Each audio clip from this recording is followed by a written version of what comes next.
Hello everyone, I hope that you are doing okay wherever you may be.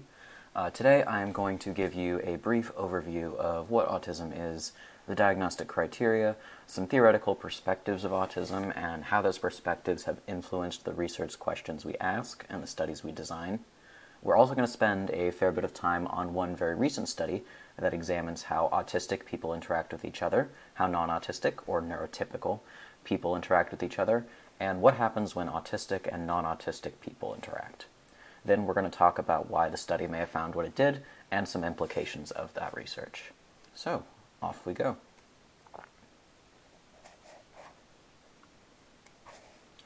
I want to start to encourage you to make this lecture a little bit personal. Think about someone you know who is autistic. It's very likely that you know at least one person, and if you can't think of anyone, I can guarantee you've met someone who was autistic, you just didn't know it. Who is this person to you? Are they your brother or sister, a cousin or a more distant relative, a classmate you once had, one of your friends, or perhaps you yourself are autistic? Is it someone that I didn't list here? And like I said, if you're having trouble thinking of someone, I can guarantee you've met someone that was autistic, you just didn't know it. I'm going to encourage you to keep this person and what you know about autism and any sort of preconceived ideas that you might have in mind as I talk with you today. I would like to point out that the people that we are all thinking of are probably very different from each other. A somewhat famous quote in the autism community by Dr. Stephen Shore, an autistic professor of special education, is, "If you've met one person with autism, you've met one person with autism." Autistic people, like everyone, are all very different, and generalities or stereotypes aren't really a very helpful way to think about people. Research thrives on making generalizations off of the small group of people that we study, because it's impossible to study every single person in a population. This means that all findings don't necessarily apply to all members of a population, and in this case, to all autistic people. But the generalizations that we make from research and the small groups that we study can give us an overall better understanding of a group. To make my point, I'm going to show you a post by an unknown author about some autism stereotypes, or what some of us might have sort of in our head as a generic autistic person. I know an autistic person who can usually make eye contact, usually understands body language, can usually understand sarcasm, rarely goes nonverbal or rarely loses the ability to speak, rarely has meltdowns or shutdowns or gets very upset, and does not stim loudly around other people, so rarely makes flapping body movements or vocalizations. This person does not look autistic. They can hold conversations and they can pass as neurotypical or as non-autistic. They seem to be what we would call high functioning. I also know an autistic person who often can't go to the store by themselves, often can't tolerate being touched, forgets to do things like shower and eat, often doesn't notice when people are speaking to them, has difficulties changing or starting new tasks, even if it's something important like stopping what they're doing on the computer to remember to eat. Often gets disoriented by sensory overload in stores, schools, restaurants, or just walking down the street, and often can't focus long enough to watch anything but simple cartoons or read anything but simple comics. This person will probably never function independently, go to college, or have a job. They are probably always going to require support from family, friends, or partners, and they seem to be what we might call low functioning. Guess what? They're both me, says the author of this post. I like to start off with example because when thinking about an autistic person, people tend to have some preconceived ideas. A lot of times we think about autism as being at one end of the spectrum or another, being in this high-functioning column or this low-functioning column, when really a lot of people have traits of both and will transiently pass between column 1 and column 2. We call autism a spectrum, which implies something very linear, like a straight line with one end and another end, with one end being not very autistic and the other being very autistic. But really it's more like a constellation where people have strengths in some areas and challenges in others. From this list, or from your own experiences, you might now have some idea of what autism exactly is, but we're going to pivot now over to the actual diagnostic criteria from the Diagnostic and Statistical Manual of Mental Disorders 5th edition, or the DSM-5. So, clinical psychologists use specific criteria to assess and diagnose someone with autism. Most autistic people are diagnosed as young children, but you can be diagnosed at any age, from very early childhood all the way until you are elderly. This doesn't mean that autism develops later in life. You're not going to suddenly become autistic at 32, but just that the symptoms were missed for some reason, or that the person didn't have access to getting a diagnosis. So the DSM-5 states that autism is defined by persistent deficits in social communication and social interaction across multiple contexts. And some of the ways that this can sort of manifest itself is deficits in social emotional reciprocity. So this might be sort of an unusual way of approaching social situations, or a failure of back and forth conversation, the give and take. It can also look like a reduced sharing of one's interests with other people, or reduced expressiveness or affect in the face or the voice. Also falling under this category would be deficits in nonverbal communication behaviors. So this could be somebody who doesn't make eye contact very much, or who doesn't use gestures to indicate what they want or what they're speaking about. And also what falls in this category is deficits in developing, maintaining, and understanding relationships. And so this might be having trouble making friends, or making friends that are of the same age. It might be having difficulties understanding the boundaries of a work relationship compared to a friendship, compared to a romantic relationship. And as it says here, across multiple contexts, so that means that these difficulties are going to be noticed in different places, so at school and at home and at work, and not just in one place. The next main criteria that the DSM talks about is restricted repetitive patterns of behavior, interests, or activities. So this can be stereotyped or repetitive motor movements. So somebody flapping their hands or snapping their fingers over and over. It could be spinning in circles. It could be fidget spinners that became popular over the last few years, or it could be some kind of repetitive speech, such as repeating a vocal sound or a word.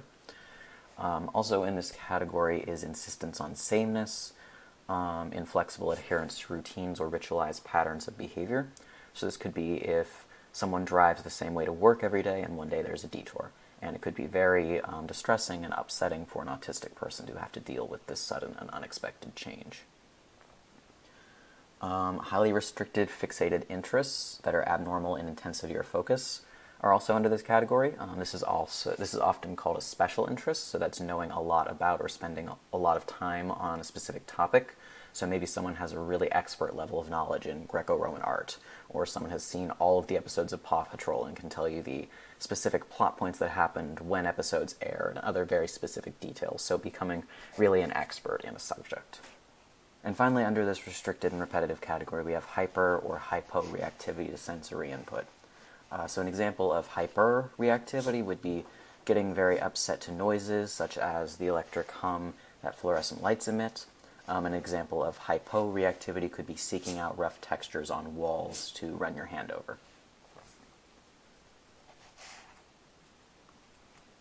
And finally, the DSM says symptoms must be present in the early developmental period.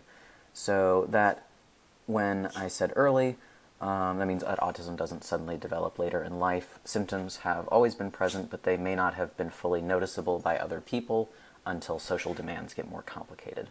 So a child might manage pretty well in elementary school, but start having noticeable challenges in middle school where social dynamics become a lot more complicated. Some people describe it as feeling like everybody else had a rule book on how to get along and make friends, but my rule book never arrived. This can also happen later in life when someone goes from high school to college to the world of work, really any point where the social demands of the environment start to exceed one's ability to compensate. And a few last notes about these criteria and about autism diagnosis in general. There are more males diagnosed than females. Currently, research says that the ratio is there's about 4 males diagnosed for every 1 female. This ratio is probably not as unbalanced as it's suggested, because a lot of women are diagnosed late, meaning they're not diagnosed until adolescence or adulthood, or they are diagnosed with other disorders instead of autism. And this is mostly because the original diagnostic criteria and much of our research has been on boys. People of color are also more likely to be diagnosed later than their white peers, and again, this is because the original criteria and most of our research has been focused on white people. So overall, the DSM-5 defines autism as a social communication deficit, and this is the most common the most common lens that research views autism from is through a deficit-focused lens.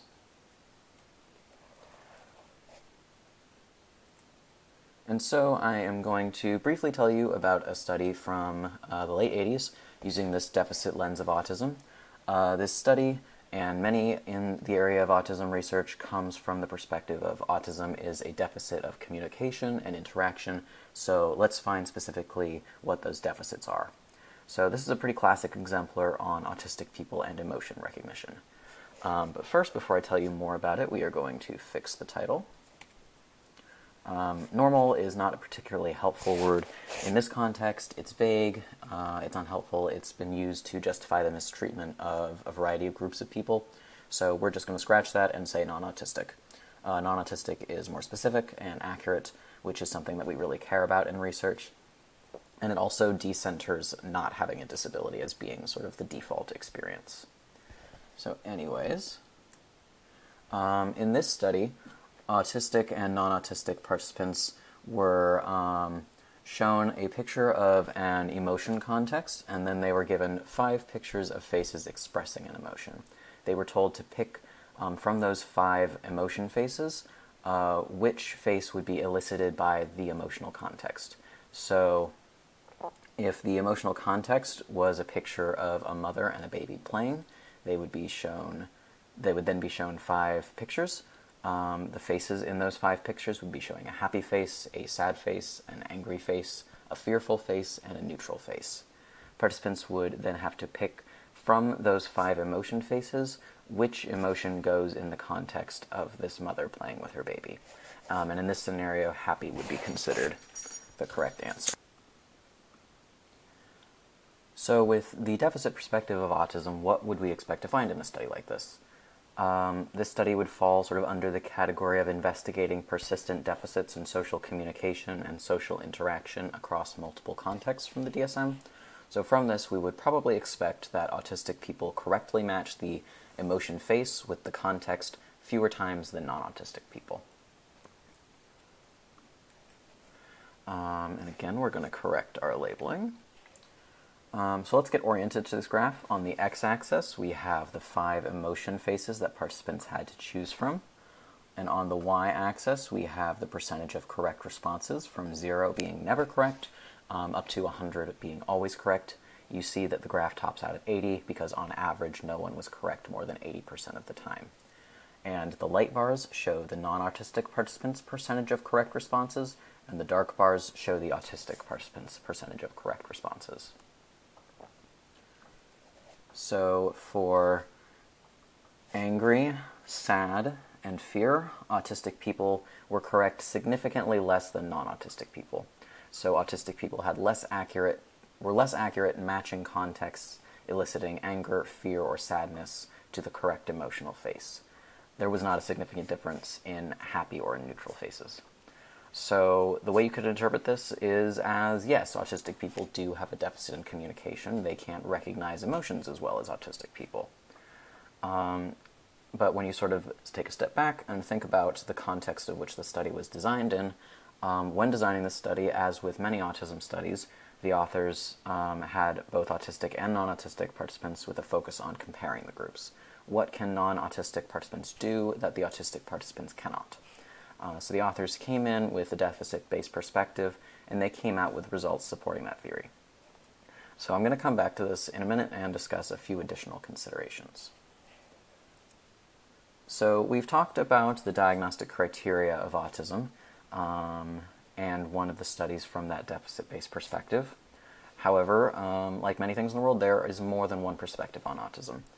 And Dr. Damien Milton is an autistic professor from the University of Kent in England, and he conceptualized what is becoming more common in autism research and known as the double empathy problem. So what does this mean? This perspective is talking about something similar to a difference in cultures. For example, if your natural disposition is to start a conversation by immediately diving into deep topics that might be a little bit controversial, such as politics, you skip the hi, how are you, how's the weather small talk. This could be jarring if the person you're talking to has a norm where they start and stay at safer or more surface topics for a while before they bring up anything controversial. Another norm is eye contact. In Western culture, eye contact is expected during conversation to show that you're listening, that you're engaged, and you're showing respect. But this isn't necessarily the same in other parts of the world. It's also not the same for many autistic people who describe eye contact as distracting, unnatural, or even painful. So the double empathy problem refers to a gap that occurs when people of different outlooks and conceptual understandings when attempts are made to communicate. So if your life experience and the way that you experience the world have been wildly different, establishing a common ground when communicating could be very difficult.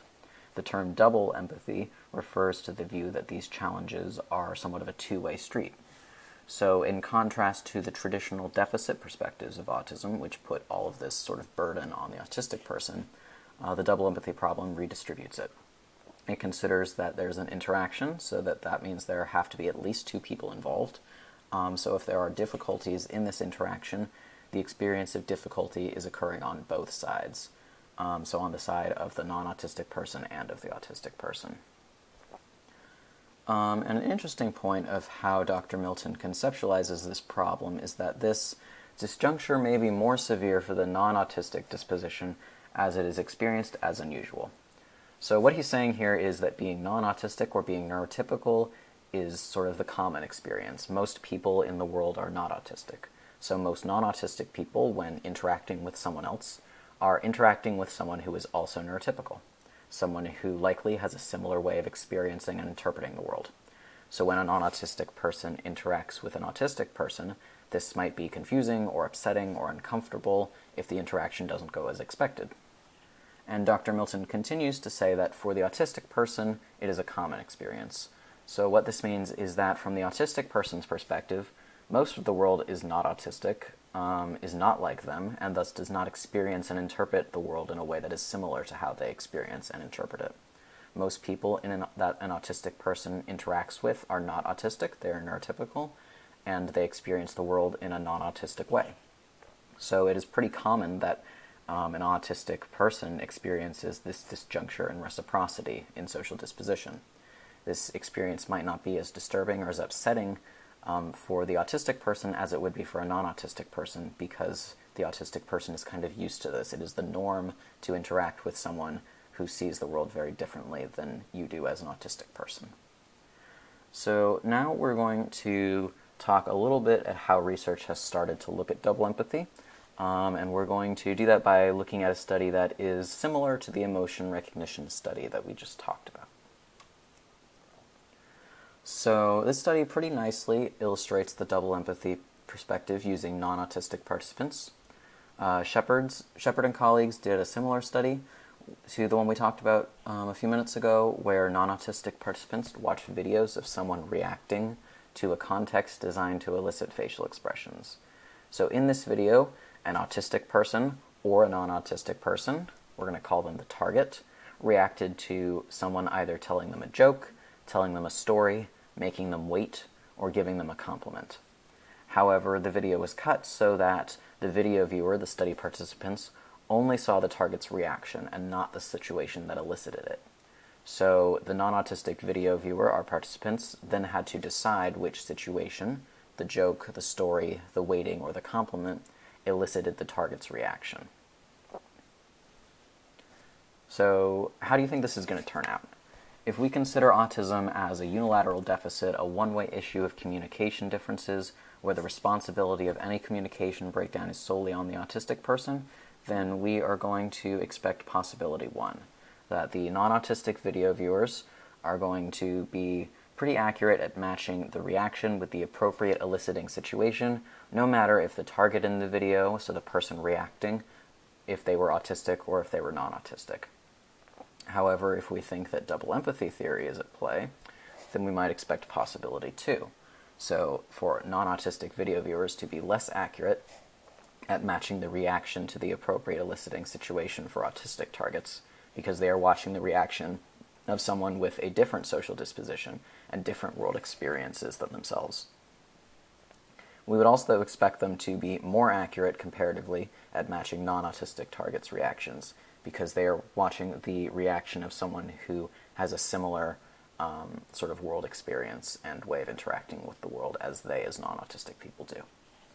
So we have 2 different predictions of what these results could show. One pattern of results would show support for a unilateral deficit-based view of autism, and one would show support for the double empathy problem. So what did researchers find? Again, we're going to get oriented. So on the x-axis, we have the eliciting situation, being told a joke, having to wait, being told a story, and being given a compliment. On the y-axis, we have something called Wagner's unbiased hit rate, which is a way of weighting responses. A score of 0 means that participants could not accurately identify responses to a particular eliciting situation. For our purposes, lower scores means that they were less accurate, and higher scores means that they were more accurate. But just important to note is that the y-axis does not translate to percentage correct. So a 0.8 on this scale does not equal 80%. And the dark bars are going to be the non-autistic video viewers' response to the autistic targets, and the light bars will be the non-autistic video viewers' response to the non-autistic targets. So remember, all of the people who are viewing and rating the videos, our participants, were not autistic. They were neurotypical. It was the targets or the subjects of the videos who were doing the reacting who were either autistic or non-autistic. So, on to the results. So we can see that there are significant differences in the non-autistic video viewers' ability to match the autistic target's reactions to the accurate eliciting situation in the weighting, the story, and the compliments condition. The difference in the joke condition is not statistically significant. So remember, y is not 0 to 100%, so we're more looking at relative difference within these conditions than between these conditions. So what do these results mean? This means that when the video viewers saw a video of an autistic person being told to wait, they were much less accurate at being determined that the autistic target was reacting to being told to wait than when they saw a video of a non-autistic person being told to wait. When the video viewers saw the video of an autistic person being told a story, the viewers were much less accurate at determining that the target was reacting to being told a story than when they saw a video of a non-autistic person being told a story. And when the video viewers saw a video of an autistic person reacting to being given a compliment, they were much less accurate determining that they were reacting to being given a compliment than when the video viewers saw a video of a non-autistic person reacting to being given a compliment. So in every condition except the joke condition, the non-autistic video viewers were more accurate at determining which scenario caused the non-autistic target's reaction. They were more accurate to the in-group target, so because the video viewers were non-autistic, their in-group would be non-autistic people. And so they were more accurate to the in-group target than to the out-group target. And these results mirror what we had predicted based on double empathy theory, or possibility number 2 that we discussed, and not what we would have predicted from a unilateral deficit perspective. So this suggests that communication and interaction difficulties between autistic and non-autistic people are a two-way street. That it is not just the autistic person who might be having trouble with emotion recognition, but that the non-autistic person could be having difficulties as well. We can see this in several other studies as well. We found that non-autistic people, like we just saw, struggle to identify autistic facial expressions, struggle to identify autistic mental states, and are less willing to socially interact with autistic people compared to non-autistic people. So since Dr. Milton first started theorizing about the double empathy problem, studies are increasingly finding ways to test it. Studies like this mostly involve one person reacting to video recordings or pictures of autistic and non-autistic people. But can we think of some other, maybe more ecologically valid or realistic ways that we could test the double empathy problem? And speaking of, we have the double empathy problem. We have a theory. What do we do with it?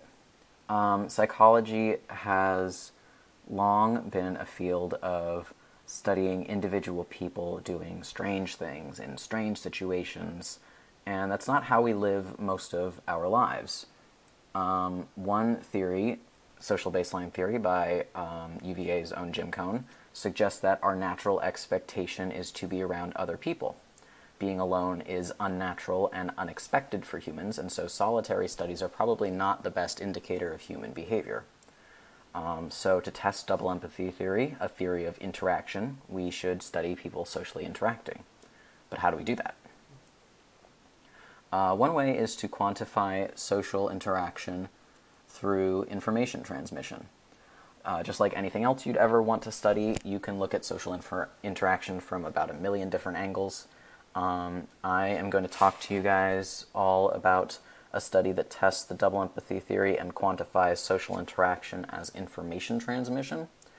Information transmission is relatively easy to qualify, but you can even break that further down into what is being transferred, so a focus on the content, how much is being transferred, so a focus on the quantity of information, how it is being transferred, so the method of transmission, and by and to whom it is transferred. So who is telling the information, who are they selecting to give that information to? And the main study that I'm going to talk about today focuses on the how much, and to a lesser extent, the by and to whom perspectives. So I am going to talk about autistic peer-to-peer information transfer is highly effective by Crompton and colleagues. Crompton noticed that there is a lot of autism research that looks at how autistic people fail or how they interact differently from non-autistic people, such as the first study we talked about where there was a direct comparison.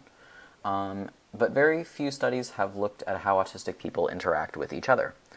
Additionally, going back, I said that psychology traditionally has studied individuals, people doing things alone, and we have some, but not a ton, of studies looking at how non-autistic people interact with each other.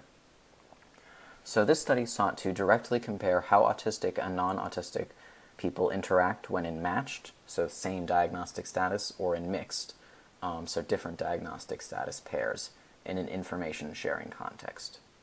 How did they do this? So they had 72 people participate in the study, and there were 3 groups within these 72 people. So there was one of all autistic people, and there were 24 people total in that group. There was one of all non-autistic or all neurotypical people, and there was one where half of the participants were autistic and half of them were not autistic or neurotypical. And so there were, these sort of 3 groups were further broken down into 3 chains of 8 people each. So there were 3 chains that had 8 autistic people each, 3 chains that had 8 non-autistic people each, and 3 chains that had 4 autistic and 4 non-autistic people each in each group. And I'll give you a graphic in a second that will hopefully make this a little bit easier to visualize. And so this is going to come up a little later, but take note that all of the autistic and all of the non-autistic, or the neurotypical group, are going to be what are called our matched chains or our matched pairs, so those 2 groups that are now in bold. And the neurotypical autistic group is going to be our mixed chains or our mixed pairs, and those are now in italics. So when I say matched in the future, I mean the all autistic and the all non-autistic group, and when I say mixed pairs, I mean the group that has both neurotypes. So now we know about the participants in the study. What did the researchers do? So first, the researcher told a story to one participant in one of those groups or chains that I mentioned earlier. They told the participant that they were going to be told a story and that they should try to remember it because they were then going to have to tell the story to another participant. This might sound familiar because it's kind of like a game of telephone. So I'm going to show you the story that they told the participants, not because you necessarily need to read it to understand, but because I thought it was kind of funny. And I don't know about you, but I could use a laugh right about now. So this is the story that they chose. If you would like a moment of amusement, you can pause here and take a second to read it, and if not, we will continue on. So if you'd like to read it, pause, and if not, we shall continue.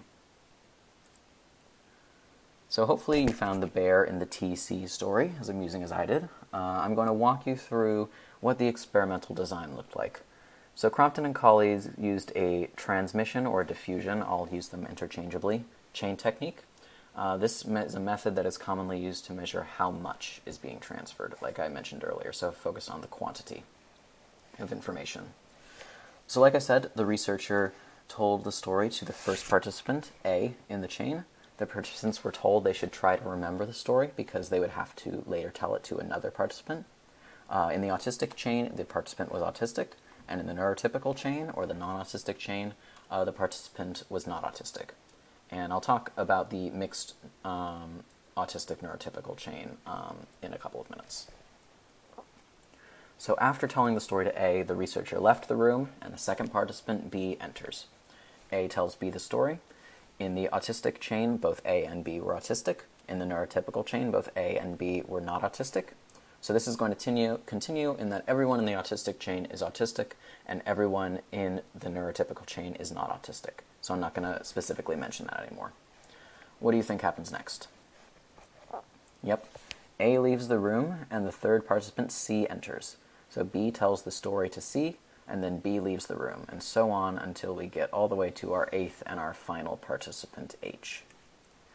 And this is what this transmission chain technique looks like from a sort of bird's eye experimenter view. The last participant in all of these chains, H, always tells their story to no one. This is a little bit of an experimental control, but also because the study does have to end at some point.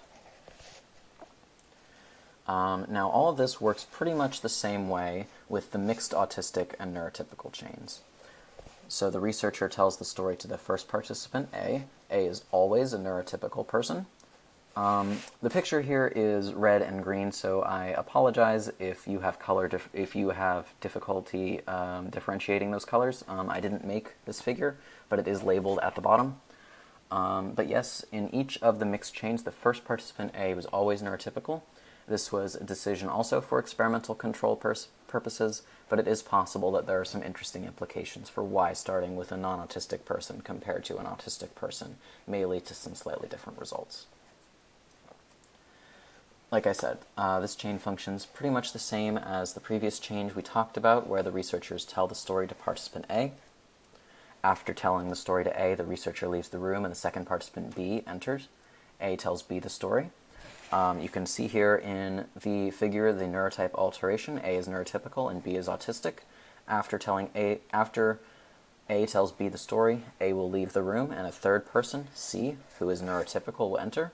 And this alteration of neurotype will continue until we get to the eighth and final participant, H. And this is back to our bird's eye experimenter view. You can see here a little more clearly how the mixed autistic and non-autistic chain alternates, while the autistic and the neurotypical chains remain the same throughout. So what was the main question that Crompton and colleagues were looking to answer with this chain technique? Primarily, they wanted to know if and in what ways social interaction measured through information transmission will be similar or different in people of the same neurotype, so our matched chains, and in people of different neurotypes, so our mixed chains. What did they hypothesize? That information transfer will be more accurate over time when people communicating are of the same neurotype. So this means that they expected the data from all neurotypical and all autistic chains, so when the chains are matched, to look the same. They didn't expect that the data from the autistic group and the neurotypical group would look any different. And then they also expected that information transmission would be less accurate over time when the chain is mixed, so when autistic and neurotypical participants communicate with each other. So while Crompton and colleagues expected the matched chains to look very similar, they expected to see a difference in the mixed chains. So what did they find? We have participant order in the chain on the x-axis, starting with participant 1, or participant A, followed by 2, 3, and so on until the eighth and final participant in a chain. And on the y-axis, we have number of story details recalled. There were 30 details in the TC story that participants heard and told each other. So if someone has a score of 30, that means they remembered 100% of all the details they could have possibly remembered. And if they remembered 15 details, that means they only remembered 50% of what they could have possibly remembered. The red line is going to be the non-autistic chain. The green line is going to be the autistic chain. So the red and the green will be our two matched groups. And the blue line will be our mixed neurotype chain with alternating non-autistic and autistic people. So you can see that even in the first participants, when they were telling participant 2 the story, didn't remember all the details. Nobody is up there at 30. I don't remember 100% of what people have told me, and I don't really expect that you have either, so that's fine. It's pretty expected that a couple of details were left out, even in the first participant. But overall, participants in the all-autistic and the all-neurotypical chains did not significantly differ in information recall accuracy. So that red non-autistic line and the green autistic line are not significantly different from each other. Again, I am sorry if there is a challenge in differentiating red and green. I didn't make these graphs. But moving on to our second prediction, the rate that detail recall deteriorated in the autistic neurotypical chains was significantly faster. So you can see that the blue mixed neurotype line has a much steeper slope than the red and the green lines, showing that difficulties occurred when autistic and neurotypical people shared information in the mixed chain group. So these results suggest that autistic people share information with other autistic people just as effectively as non-autistic people share information with other non-autistic people. And that it's when you mix the neurotypes that you might see a breakdown in information transmission. So what do these findings suggest? Like we talked about in the beginning, autism's classification focuses on social communication deficit in the DSM. Crompton and colleagues' results suggest that this is not the whole story for all autistic people. If the way that autistic people transfer information is always a deficit, then we would have seen their green line being lower than the red line and probably also lower than the blue line, and possibly declining even more steeply. But we didn't see that. So this suggests that when people communicate with other people of similar experiences, with similar social dispositions, that they can communicate effectively. And so these findings are in support of what double empathy theory would predict, that communication and interaction in autistic people can be different, but is not necessarily deficient. And what are some reasons that these findings of preservation of information transfer among groups of the same neurotype and the degradation in mixed neurotype groups? One possibility is cognitive load. If your natural interaction styles are very different, we might have to process really hard and pay a lot of attention to what the other person is doing to effectively interact and communicate, in addition to trying to remember as many details of the bear story as possible. And so that might make me kind of bad at this task because there is so much to remember and actively process. Another possible contributing factor is differences in social signals. So like I said before, maybe you're kind of on different wavelengths in terms of how you socially signal things. Perhaps the way you use eye contact and what you mean when you make eye contact is very different than the way your interaction partner uses eye contact. Perhaps you're both using the same nonverbal signals, but they mean different things to each of you. That would be confusing if you're trying to effectively interpret what your communication partner means. Additionally, affiliation could play into this, so the presence or absence of identifying with your group partner. If you see them as a member of an in-group, you're more likely to want to do similar things to them, to increase your affiliation with them and with your in-group as a whole. But if you see your interaction partner as an out-group member, you're less likely to want to be similar to them, and increasing your affiliation with this out-group member is less important to you. So what do we do with the findings that autistic to autistic information transmission can be just as effective as non-autistic information transmission? Well, we can think about autistic peer support. This could be through formal groups or just friends getting together. Not everything autistic people or disabled people generally do has to be in the context of therapy. So this can be a way for autistic people to interact with other people who may think like them and experience the world in a similar fashion. This might take less effort and be less stressful to interact with people who have similar experiences and ways of interacting that you do. We can increase hirings of autistic teachers to teach autistic children in both special education and inclusive general education classrooms. There are a lot of structural barriers that might currently be preventing autistic people from pursuing teaching or other forms of employment that need to be addressed, but that doesn't mean that there aren't currently autistic people being trained as, seeking employment as, and currently working as teachers. And so this sort of does a double role in terms of potentially having increased effectiveness of information transmission, and also having a role model who is also autistic and has achieved employment for autistic young people to see. So staying for a minute within the education system, also creating opportunities for autistic students to socialize with each other. So this is similar to the first point, no matter if they're in an inclusive general education classroom or in a special education classroom. Another application is changing how we provide information about autism in the context of formal trainings. So one example of a context that a group might want to have a formal training on what autism is a fire department. They might have someone come in and give a presentation on what autism is, how autistic people act, and what they as firefighters can do to make interactions safer and more positively for autistic people. Almost across the board, these trainings are developed and delivered by non-autistic people who don't know what it's like to be autistic. I think you can interpret Crompton's data in two ways in the context of autism trainings. One, you can think, well, if non-autistic people transfer more information or have a more successful interaction with other non-autistic people, then of course it makes sense that someone of the same neurotype, another autistic person, is giving the autism training. And two, another way you could look at this data is perhaps the lived experience of being autistic and knowing what it's like to be an autistic person in specific scenarios, such as having to evacuate a burning house with a firefighter, is valuable and provides a higher quantity and quality of information. Maybe this is a situation where some of the gaps suggested by double empathy theory can be reduced.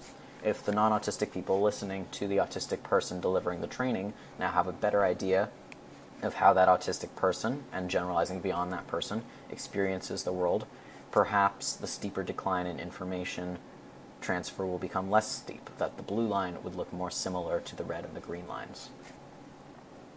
So this brings me to a somewhat related point, is when your research is with marginalized or vulnerable populations, you as a researcher have a responsibility to make sure that your work is important and beneficial to and wanted by that community. You also have a responsibility as a researcher to try and foresee and prevent any damage that could be caused by misinterpretations or malicious interpretations of your work. Not all research has immediate practical value. For example, some basic vision research, like knowing how quickly your eye can saccade to a different fixation, isn't going to immediately improve everyone's life, but it might be important to know for later research testing the impact of ADHD medication on visual attention. So as researchers of a marginalized and a vulnerable community, we have a responsibility to try and foresee problematic interpretations of our data and attempt to circumvent them. And so an example of a problematic way that Crompton and colleagues' data could be interpreted and used is that, well, if autistic people interact more successfully with other autistic people than with non-autistic people, then they should only be educated in segregated classrooms. Well, as history has shown us, separate is inherently not equal. Inclusion classrooms are not right for all autistic students, and segregated special education classrooms are not right for all autistic students. Using this data to make universal claims about what is best for a very heterogeneous group of people doesn't work very well. So we have, as researchers, have a responsibility to say, we as the authors do not suggest that our data support this problematic interpretation. And that's just something to keep in mind whenever you're reading research about marginalized and vulnerable communities, or if you're ever in a position where you are conducting such research. So what do I want you to take away from this? If you're like me right now, your brain is probably full of a lot of things, many of them world and health and news related rather than school. So I'm going to boil it down to 4 points that, if nothing else, I would like you to take away from this. Autism is considered a lifelong social communication disorder. It can be diagnosed in early childhood, but many people are not diagnosed until they are adults for many reasons. autism impacts how you experience the world, how you interpret the world, and how you interact with other people in it. Most of the autism research that has been done has focused on finding and learning more about deficits associated with autism.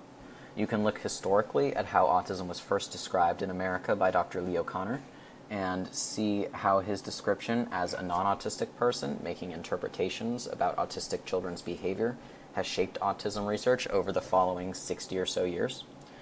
It impacts the questions researchers think are relevant and meaningful to ask, and it influences how we interpret the data. More recently, people have been considering that the communication and interaction difficulties associated with autism may not solely be housed in the autistic person. Interaction takes at least two, so maybe the other person involved in the interaction could have something to do with why we're seeing all this difficulty in communication and social interaction. Dr. Damian Milton, an autistic autism researcher, conceptualized the double empathy problem to describe social interaction difficulties as a two-way street, expecting difficulties to arise when the people in the interaction experience the world in very different ways from each other. And new research, such as the study we looked at by Crompton and colleagues, finds empirical support for double empathy theory, in that when people of the same neurotype, who likely experience the world similarly, interact, they are similarly successful. But when people of different neurotypes interact, who experience the world very differently, you see difficulty in the interaction. These findings are the start of research showing support for double empathy theory and have practical implications that may improve the lives of autistic people, such as increasing opportunities for autistic people to interact with each other, to increase the availability of autistic mentors and teachers, and to have autistic people design and deliver trainings about what it's like to be autistic and how non-autistic people can more successfully interact with autistic people. If what I talked about today sounds interesting, if it left you with a lot of questions or it contradicted what you previously thought, my advisor's course could be a great option. It's called Autism from Neurons to Neighborhoods. It's an upper-level psychology seminar, so if you're a first year, you might have to wait a little bit to take it, but I would highly recommend checking it out.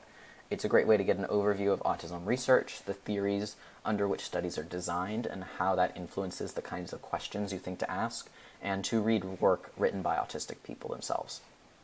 So if you have questions about this course, you can email me, and I will answer them as best I can, or I will put you in touch with someone who can. So thank you for listening and for your attention. And please email me if you have questions or you want to set up an appointment to talk about this. I really love talking about this work, so please don't hesitate to reach out. I'm going to put up my 2 reference slides for a second in case anyone is interested in any of the studies I mentioned. And those studies will also be in the resources folder on Colab. But otherwise, we are done for today. So I hope you are all staying healthy and doing well.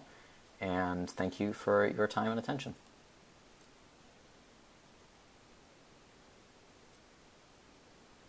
And remember, these will all be on the Colab resources folder.